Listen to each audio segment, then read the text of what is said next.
Hey everyone, welcome to this episode where I'm going to show you what we're doing on this chassis. You guys are really going to like what this chassis is, and we have done a ton of work on it. We've done a ton of work for this customer.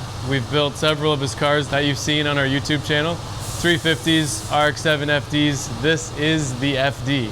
It's come back with a full body kit that he has done custom. It's the same body kit that James Dean runs on his FD, except it's got a little bit more flair, a lot more color.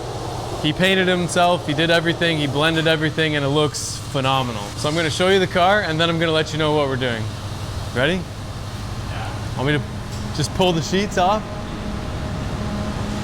I'm gonna try and pull all of them at once. Ready?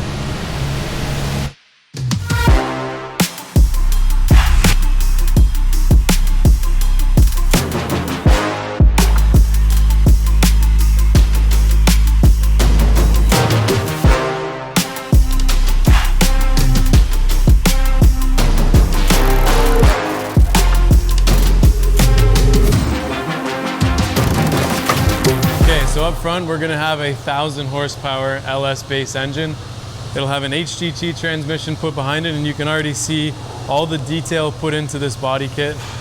Titanium hardware everywhere. The fit and finish is phenomenal. Ricky outdid himself on this. He had a lot of time to do it as well. In the front, we're gonna have our Mantis kit with a custom Willwood brake setup that I put together. It's gonna be 2-piece rotors with big brake calipers. Inside the car is our custom roll cage that we did. I have shown this cage before, but not in this close of detail. We put a lot of time in this cage, making sure that the intrusion bar joints you can see on the far side, the door bars, all of the tubes, all of the crosses all intersect at each other, and everything flows really well. When you're doing a cage for a guy like Ricky, you gotta make sure aesthetically it's the best that it could have been. That's why the door bars have our custom dimple die plates with the build by FDF. We made the seat brackets tailored for him because these cars are so small that it's really difficult to fit inside of the chassis. There was a cage in this car before, and we had to redo it from whoever did it last because you just can't fit in these chassis unless you make the tubes up and tight to the chassis. Going to the back, we have what's going to be a very custom suspension setup in the rear. If we put a normal wheel on here with stock suspension, it sits about 6 inches inside of the fender. So we need to put our wheel in this place, nice and flush, and then 3D scan in the wheel well, and then make a custom knuckle and join the suspension where the arms are going to be probably 75 to 100 millimeters longer, 3 to 4 inches longer than what the factory suspension was, so completely custom, which is going to give him quite a bit better performance. And then we're going to have to order custom axles to go to the winner's quick change diff. In the back, you'll see we put a lot of time into how our roll cage was going to tie into the strut towers through these big tubes, how they go through the firewall. This is the firewall that we designed, which kind of integrates to the fuel cell mount. This is our Nuke Performance with the CFC unit, and it's what we wanted to go with. He's still got to put some titanium bolts here. The Lexan rear window finish with the Built by FDF logo coming through the Lexan. It really looks super sharp. It's kind of under our Corvette, so the lighting's not great, but this hatch actually does fully function. It opens, you can open it and get into the trunk and use it. We will be putting glass here, I think, but with vents so that the rear rad, which you can see down in there, is going to be what's cooling the engine. On the back, we have the biggest Big Country Lab wing that you can get, and he's got it pitched with enough downforce to literally lift the front end off the ground, it looks like. So I don't know if that's how he's gonna have it set up or not. And then in the rear, you have all the aesthetics of the body kit, all the expensive pieces showing off with this rear diffuser. The first thing we're going to be doing is scanning the wheel wells, the wheel arches, and then designing the suspension that's going to fit this body kit and give him the wide stance that he's going to need. So let's get scanning.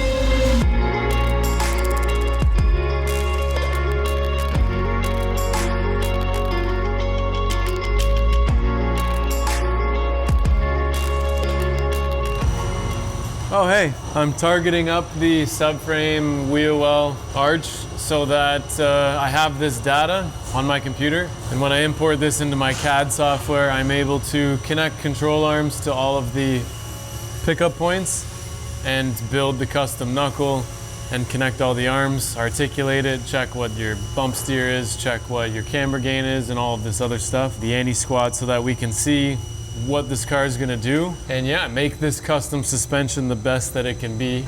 Positioning of the targets really has zero effect. They are simply reference points in space. So when the scanner sees one of these, it'll remember where that target is and how it's oriented, and that's gonna act as its reference point when it's collecting new data. So I can't break it down any more than that. Yeah, it really doesn't matter where you put them as long as they don't move.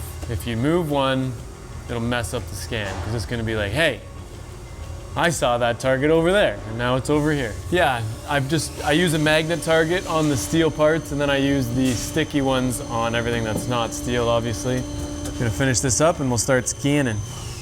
On our custom Winners quick change mount, Jack? Or no? A little bit. Says FDF on it. Pretty cute, pretty cute.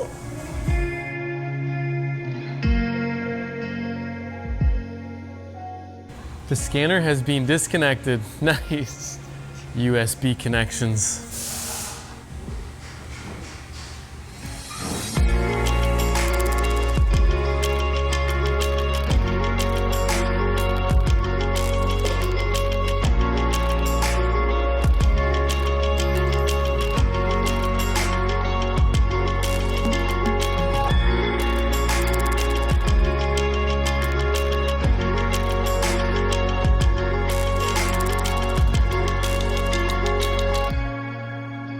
I've completed the 2 scans for the wheel wells. Now I need to create all of the critical dimensions from the scans. So where every mount is on the chassis, where every plane needs to be. By plane, I mean every flat surface that something might mount to.